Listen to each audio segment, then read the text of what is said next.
আজি আমি কণাবৰী গাঁওৰক্ষী বাহিনী লগতে কণাবৰী গোভাদেউৰজা ৰঙালী বিহু সন্মিলনীয়ে অসম চৰকাৰে যি অমৃত বৃক্ষ আঁচনি ৰূপায়ণ কৰিছে তাৰ ওপৰত গুৰুত্ব দি আমাৰ জাগিৰোড থানাৰ তৰফৰ পৰা যি বৃক্ষ আমাক গাঁওৰক্ষী বাহিনী প্ৰদান কৰিছিল সেই বৃক্ষখিনি আজি আমি কণাবৰী গাঁওৰক্ষী বাহিনী লগতে আমাৰ কণাবৰী গোভাদেউৰজা ৰঙালী বিহু সন্মিলনী সমিতিৰ যৌথভাৱে আজি বৃক্ষৰোপণ কাৰ্যসূচী সম্পূৰ্ণ কৰিছোঁ।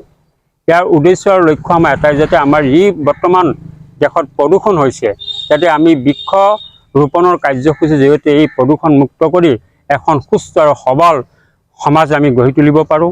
আৰু সকলো দিশতে যে প্ৰাকৃতিক সৌন্দৰ্যটো আমি বজাই ৰাখিব পাৰোঁ, এই আমাৰ উদ্দেশ্য আৰু লক্ষ্য। গতিকে আমি সকলোকে আহ্বান জনাইছোঁ যে সকলোৱে আহক, বৃক্ষৰোপণ কাৰ্যসূচীত সক্ৰিয়ভাৱে অংশগ্ৰহণ কৰি আমাৰ অসমখন তথা ভাৰতবৰ্ষক এখন সবল আৰু সুস্থ সবল